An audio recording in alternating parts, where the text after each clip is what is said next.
Okay, welcome everyone to the bus committee meeting.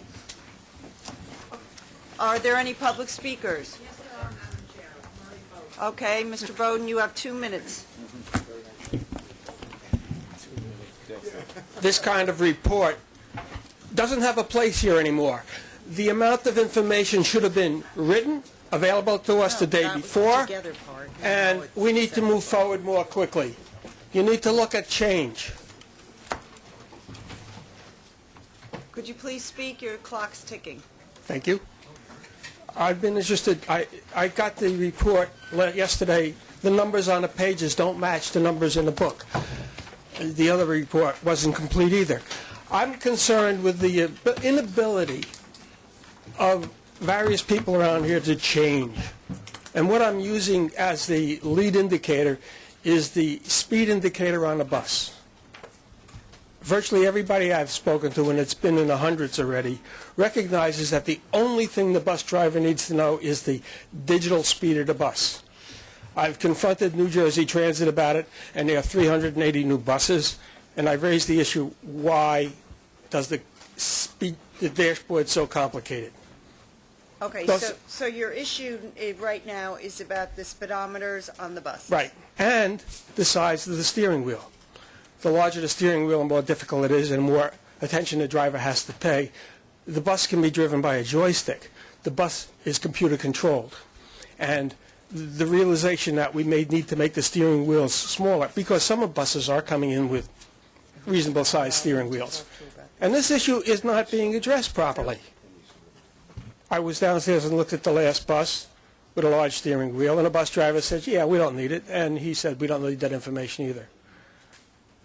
The inability to look at what's really needed today versus what you continue to do, the way the information is presented to this board needs to be shortened. We need to know new information. We need to know opinions. We don't need to know dry statistics that are already in the notes the day before. So that transition from the old way of doing business to the new should be here now.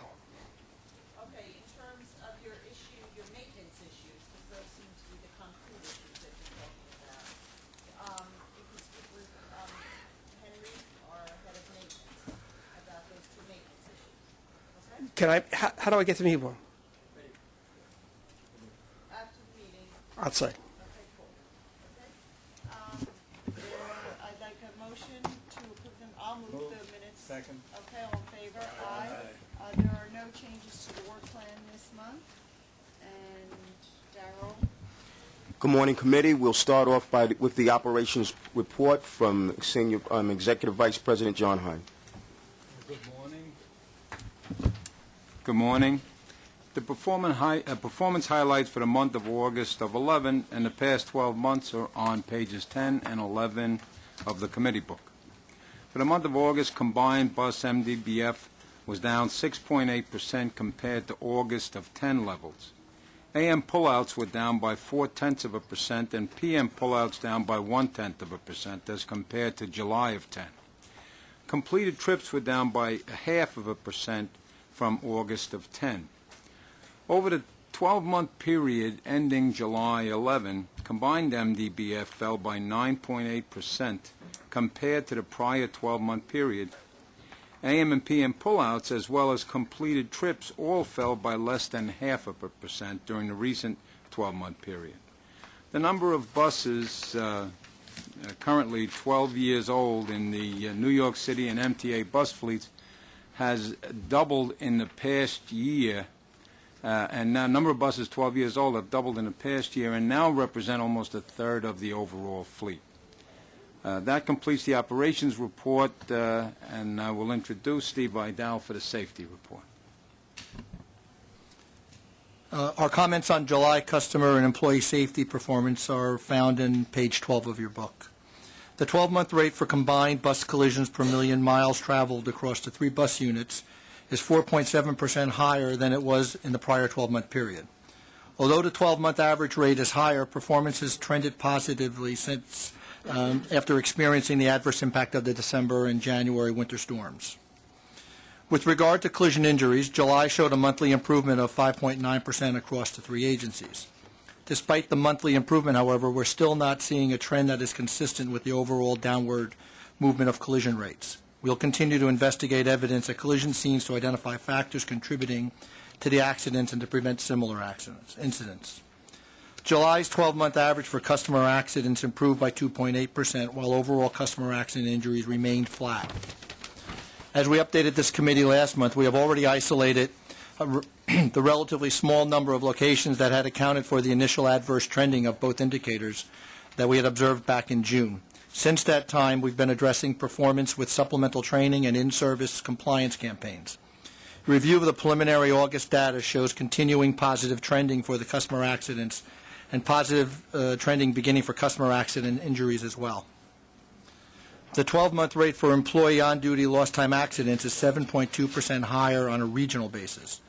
Review of preliminary August data indicates that the anomaly of June's adverse trending at New York City Transit, which had accounted for the majority of the recent 12-month average increase, has been reversed. Additionally, lost time accident performance across all the three bus entities is being closely monitored with emphasis on the initial investigation, root cause determination, and follow-up actions to preclude similar incidents. Based on our observations to date, we anticipate that the positive 12-month average trending for MTA Bus and LIB will continue in 2011, and that New York City Transit's performance will normalize as the year progresses. This concludes my regular safety report, but before proceeding to paratransit, I'd like to update the committee on a specific safety-related topic. As most of you know, over the past several years, we've worked very closely with the Public Transportation Safety Board and New York City Transit's Office of System Safety on bus collisions and customer accidents. As a result, the number of accidents meeting PTSB investigation criteria for multiple injuries and fatalities has been significantly reduced. Unfortunately, we have experienced an increase in bus fires and mechanical failures over the first 6 months of 2011, which necessitated an additional collaborative effort involving bus's chief maintenance officer, as well as New York City Transit's Office of System Safety and the PTSB. As the data evolved, we recognized that there were three distinct issues. The first two surround mechanical failures. One resulted from problematic interior hardware engineering designs, which have presented themselves as buses began to age and enter into their fifth and sixth year of service. Secondly, we identified an increase in incidents where bus operators claimed mechanical failures, which were subsequently investigated and found to be unsubstantiated by both the PTSB and System Safety and the Office of System Safety. The third issue involves an increase in bus fires. We observed that the increase stemmed from a rash of interior lighting and wiring. These instances involved older buses in the fleet. As a result of our investigation, it was determined that we can no longer simply change out interior bulbs without conducting a thorough inspection of wiring and sockets. Working in cooperation with the PTSB staff and New York City Transit's Office of System Safety, buses implemented a quality assurance oversight program as well as additional training. We established a high-level committee of depot managers to assure appropriate level of technical expertise oversight and consistency in our QA process. Depot training supervisors were simultaneously tasked to conduct training on our technical services bulletins, which were resultant from the PTSB cases for lessons learned and technical solutions for specific mechanical defects. To supplement our quality assurance process, once the initial location campaigns are completed, depot maintenance staff has been instructed to perform re-inspections of their initial corrective actions as part of a mandatory re-rack process. Finally, a specific focus has been placed on joint audits of these various corrective program aspects. The audits are being performed by New York City Transit's Office of System Safety, the PTSB, and bus's chief maintenance officer's technical staff. Collectively, these actions are all working to assure that both the mechanical failures and bus fires are no longer a potential safety issue for our fleet. That completes the safety report. Any questions? Madam Chair, could I? On page 12, can you give us a moment in relation to the first two categories for Long Island Bus, where it seems that the number of collisions went down, but the number of injuries went substantially up? Yes. The number of collision injuries in Long Island Bus, there was a PTSB criteria accident involving There was one accident which had multiple injuries on it. Okay. I don't remember the exact number, but it was, it had a significant impact on the statistic because of the low number of riders in relationship to the rest of the bus agencies. So it was a one-time Yeah, event. it was a one-off accident. The investigation's been completed, and the process has moved on. But that was a significant accident that occurred involving one bus. Okay. Thank you. Madam Chair, either last week or the week before, a passenger in Staten Island decided to punch the driver as he was getting off the bus. And I was wondering, are we keeping any statistics on following up with the city in terms of the prosecution? The person was caught and arrested. And I know that there was some talk in the past about increased penalties for people who are who assault employees while in the line of duty. Are we tracking that? I'm going to ask Vice President DiMarino to step up to the mic to talk about our follow-up process with NYPD. Good morning. Thank you. And we discussed this, I think, at length in May when the issue of spitting came up, so I'm not going to repeat a lot of what I said unless you have questions. The very short answer to your question is yes. One of the things that we do in the Department of Security is we have liaisons with all the 5 district attorneys. As you know, when you assault certain segments of the transit population, the MTA family, it's an assault too, which is a D felony. This legislation is relatively new, so what we do is make sure that the district attorney, the ADA catching the case, charges the person. Obviously, there has to be an arrest made, but in those instances where an arrest is made, we work with the district attorney's offices to ensure that they are prosecuted to the maximum. And then we follow that up, we stay with it, we escort a lot of times our employees are nervous about going to speak in front of the grand jury. We work with them and we work very closely with them to make sure that they do, because they have to appear, obviously, to ensure that there's a prosecution. So the short answer is yes. Can we get an annual report on that as to what actually takes place as opposed to periodically after questions? Yes, absolutely. Yeah. That's a good suggestion. To follow up on Mr. Capelli's specific question, I have a general one. I note an increase in assaults on bus drivers this year as opposed to last year. Is there any indication as to, one, the arrests that follow from that, and two, what our police response will or should be? Vinny, I'm going to ask you to... Yeah, this is literally 2 seconds ago. For some reason, I knew somebody was going to ask that question. The article in today's paper, in today's Daily News, the statistics cited are just about on the money. And it says that there's approximately a 20% increase versus last year. Now, the reason why you collect data and you do an analysis of data is so that you can research it. Obviously, what we want to do, our goal, is to prevent and reduce the number of times that this happens.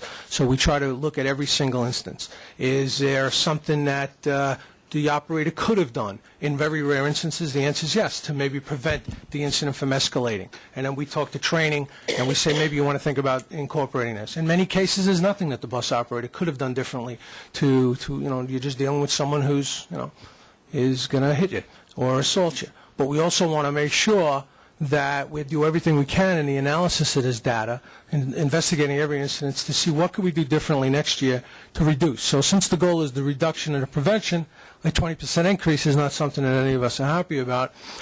So we're working very closely with all of our operators. We're trying to investigate every case. We work very closely with the NYPD, with the MTA police, to make sure that everything can be done to prevent these incidents. Obviously, we're never going to get to zero. The increase of 20% represents approximately 11 or 12 over the course of a 9-month period, so a little more than an increase of 1 per month. I don't know if I answered your question. You've essentially re-recited the facts, but what I'm asking is what our response is going to be to that. Okay. We have a very aggressive assault on employee program that we started in the middle of 2008. We were working on getting it up to speed, and obviously with the homicide of our bus operator in December of 2008, we accelerated the program. So starting in January of 2009, the Department of Security instituted a security incident tracking system, what we call SITS. where we gather all incident data related to security, all security incidents that occur throughout the transit system. Now, we do it simply so that we have the information, so that we work with the police departments, and also it's federally mandated. We have a national transit database. We have to report in almost real time to the TSA and the FTA all security incidents, so that they could track that and connect dots in case there's incidents, similar incidents going on somewhere else around the country. So it's federally mandated. We do it because it's the right thing to do. We do it so that we could track these things again and talk to the different subsidies throughout the organization, whether it be training or system safety or the police or the operators themselves or their supervisors to talk about what could we do differently maybe to prevent or reduce these incidents from occurring. When there's a serious incident, someone from my staff responds in real time. Even if that's 3 in the morning on a Saturday, we'll do that.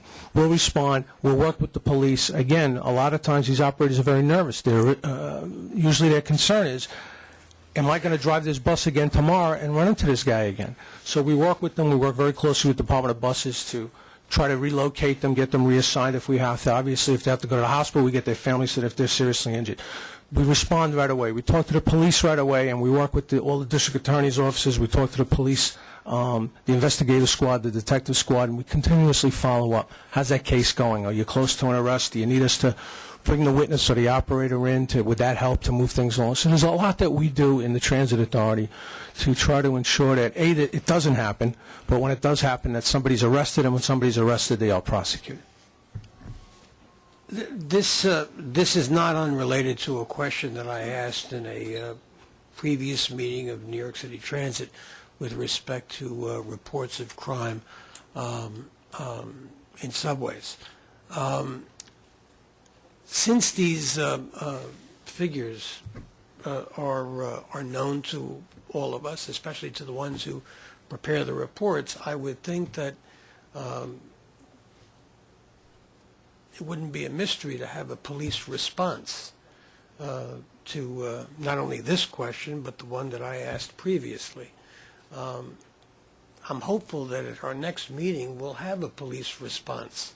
And that the people who prepare this report in New York City Transit, reporting these numbers, get them right from here, would have some kind of knowledge or awareness of what that police response is, since you all prepare the reports. Yeah. I don't think that's unreasonable. Statistically, how many of these incidents is there a police response? Is that the question? No. What are we doing about it? Okay. Thank you. Okay, sure. I wasn't sure either what you meant by police response. I didn't know, because that could be interpreted. A response from the police department. Okay, cool. Okay, so are there any other questions, comments? Pardon me? We're moving on to paratransit. I just wanted to be sure. Good afternoon. The paratransit report is on page 14. For the month of August 2011, accessorized paratransit ridership was down 8.8% compared to August 2010 levels. Able ride ridership increased by 1% from August 2010 levels. Over the 12-month period ending August 2011, there was a 0.8% decrease in accessorized requests for service. Able ride experienced a 9.5% decline in requests for service over the same 12-month period. Favorable no-show trends continued in the month of August, as accessorized and able ride passenger no-shows declined by 21.8% and 20.1% respectively. Finally, we have an update on the test and evaluation of the broker for black car service system. At present, paratransit schedules approximately 20% of daily trips on car service, of which 13% is accomplished through the broker system. The broker has improved the recruitment and orientation of car service bases and their drivers, especially on customer sensitivity and the performance of paratransit eligible trips. The test of the broker system is proving to be successful, and we look forward to making the broker system a component of our paratransit service delivery. Are there any questions regarding the paratransit report? This completes the paratransit report. Now Tom Del Sorbo will present the financial and procurement reports. Good afternoon. We'll start with the fixed route ridership report on page 13 of the committee book. For the month of August 2011, average weekday ridership fell at all three agencies when compared to August 2010. In Long Island Bus, average weekday ridership fell by 3.3 as compared to the prior August. MTA Bus fell by 3%, and New York City Transit Bus fell by 5.8% for the same period. This data reflects the impacts of Hurricane Irene on the Friday prior to the storm's arrival, and particularly on the Monday as the storm moved away from the region. Average weekend ridership in August was greatly affected by the hurricane, as effectively an entire last weekend of August was wiped out, and as a result, all three agencies had sharply reduced weekend ridership levels. Long Island Bus was down by 27%, MTA Bus by 29.2%, and New York City Transit Bus weekend ridership fell by 30% in August 2011 as compared to the prior year. Express Bus ridership on weekdays fell at New York City Transit in August by 0.6%, and MTA Bus by 4.2% in the month of August. Tom, don't forget, with all those loss of ridership, customer satisfaction is up. But the survey only went through June, Andrew. That's next year's survey. A look at preliminary data for September again reflects decreases in average weekday ridership at all three agencies compared to September 2010. Our preliminary data shows for September 2011 that average weekday ridership was down 3.5% in New York City Transit, a modest 0.5% for MTA Bus, and 0.4% for Long Island Bus. Moving on to the expense and revenue side of the house on page 15 where it's summarized. Year-to-date through August 2011, farebox revenues were down across the board as compared to the mid-year forecast. MTA Bus is 1.8% below budget. Long Island Bus was 1.3% worse, and New York City Transit was 1.2% worse. Fixed route farebox revenues are $9.4 million less than forecast through August of 2011, and more than half of that is attributable to the August dimension of Hurricane Irene, almost $5 million of it across the three bus agencies. However, on the expense side, though, August 2011 year-to-date non-reimbursable accrued expenses still reflect mostly favorable variances. MTA Bus was 3.9 below forecast, and Transit Department of Buses was $73.5 million. Now, a fair amount of that is timing, but however, there are vacancy levels, there's reduced overtime spending, and there's a substantial amount of paratransit economies in the transit number. Long Island Bus is $1 million over forecast on the accrual side through August due to a negative pension reestimate.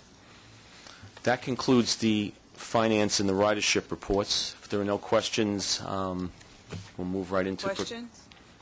Okay, procurements. There are none this month in the committee agenda, but I would be more than happy to provide the committee with a brief update on the status of Long Island Bus and the transition now. I was just going to ask that question, so you can answer the question without my having to ask it. Okay, before we go to service changes, brief. that's I'm sure it. it is brief, because I'm sure not much is happening.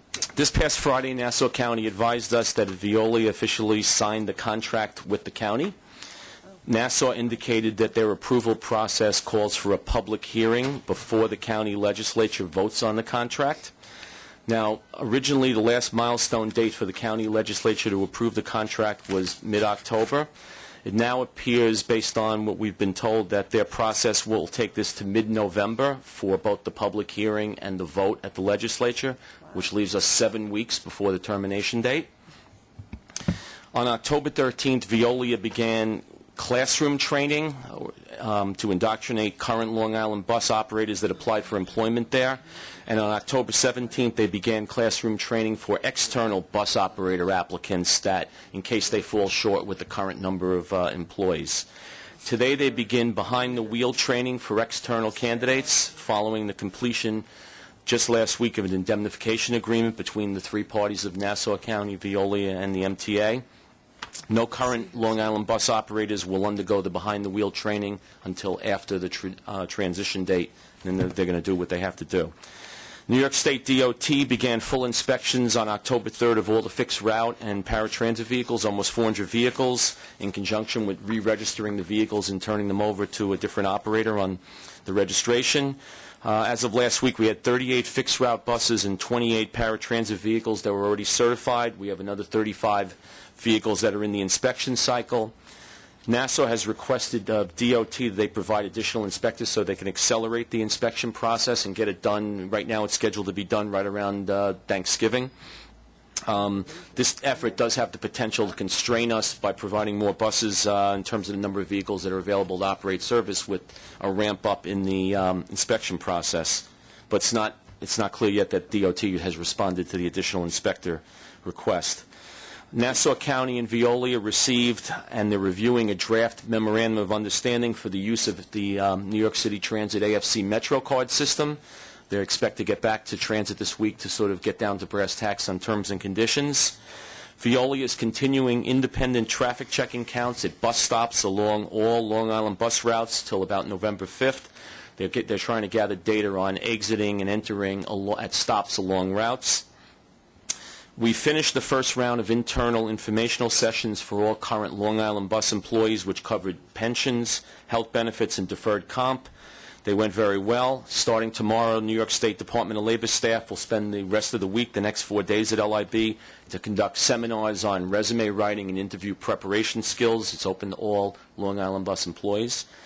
And finally, 2 other things. Discussions are underway with the FTA and Nassau County regarding the transfer of balances on all Long Island bus capital project grants to move it from the MTA to Nassau County. And finally, a memorandum of understanding for use of the Mineola Intermodal Center has been finalized in terms of the terms and conditions, and it's awaiting signature between Nassau and the Long Island Railroad. And that's the update that I have. I just have 2 questions Sure. on that. I assume the federal transfer of funds are all Nassau County funds. Correct. Or federal funds, no MTA funds. None. And secondly is, when will we know, or will we ever know, how many current Long Island bus employees are being hired by Veolia? I guess I'd answer that this way, Mitch. My understanding is that until the contract is actually approved by the county legislature, I don't believe that Veolia is going to be making formal offers of employment to these individuals. So I would say, our next committee meeting is November 14th. I would say we're probably looking at the second half of November to get a hard number in terms of the number of employees that will be going over, both on the represented side and I non-represented was side. just going to say, on both Yeah. represented and non-represented. Yeah, in that my regard. understanding is, again, this is from Nassau County, that Veolia cannot make a formal final offer of employment to anyone until the legislature has actually approved and voted on the contract. If there's anything we can do to help these people Right. That was my transition to point. the new company, I really would like If you to could, do if you that. could, as these things happen, if you could keep us informed as to the status of all of the current employees, both represented and non-represented, that would be very helpful. All right, we'll certainly try to do that Really between try to meetings, do too, the even though the right next thing. meeting's only 3 weeks away. No one did the right thing by us, but let's try to do the Yeah. right thing for these Okay. people. Yeah, It's not absolutely. their fault. We'll keep you informed. Okay. Thank you. Okay, all righty, let's move it, service changes, and that's it. There are 3 bus service changes included as information items in this month's agenda, 2 for MTA Bus and 1 for New York City Transit. The first MTA Bus service change on page 48 of the agenda is for a revision to the BXM4 Express route to make use of the main road of the Grand Concourse and bypass service road traffic in selected areas to reduce delays. The service road has become very congested with only 1 travel lane in each direction. The bicycle lane has not been helping, quite frankly. This is symptomatic of this is an example of the kind of thing we're doing on the express bus side to try to reverse ridership declines and try to get the buses to move faster. Okay, I move to conclude the meeting. I've got 2 more. Oh, 2 more, 3 service changes, you did 1. Okay, you're right. The- You the- guys the- don't give me much time here. The second MTA bus service change on page 50. Workout. On page 54 of the agenda is a service revision on the QM16 express bus route. This revision would slightly shorten the route by revising the terminus in the Rockaways from Roxbury to nearby Reese Park to allow customers to make use of a large parking lot and create a true park and ride capability. This change was coordinated with the National Park Service and representatives of the Breezy Point Co-op to address parking issues in Roxbury, where it is very limited, and bus customers from the western end of the Rockaway Peninsula have been parking at Fort Tilden and Reese Park Landing without formal authorization. The third change is a revision in the New York City Transit service change on page 59 of the book. on the B-54 local bus route to return service to Myrtle Avenue between Flatbush Avenue Extension and Ashland Place. You may recall that the B-54 has been on detour since December 2010 due to a traffic barrier installed by the New York City Economic Development Corporation. This revision would restore the route path that it used prior to 2001 and will provide direct access to the A train. Do the committee members have any questions about these three service changes? Quick one on the QM16. So the Breezy Point Co-op doesn't mind that the bus is going to be further away from them? No, we met with them. To the contrary, they realize that most of the customers drive, and there's no formal parking there. So they would rather drive a little bit longer. It's about a half a mile. It's not very far, and have access. Even though they might have been able to walk to it before, depending on where they lived. They couldn't walk to it. Never? No, Breezy Still Point's too too far far away. Oh, Yeah, okay. they were all. The number of people who didn't drive to that station, to that last stop, were about 10 people a day. Okay, we don't need to vote on the service changes, they're just FYI. No other questions, I move to conclude the meeting. Second. All in favor? Okay. All right.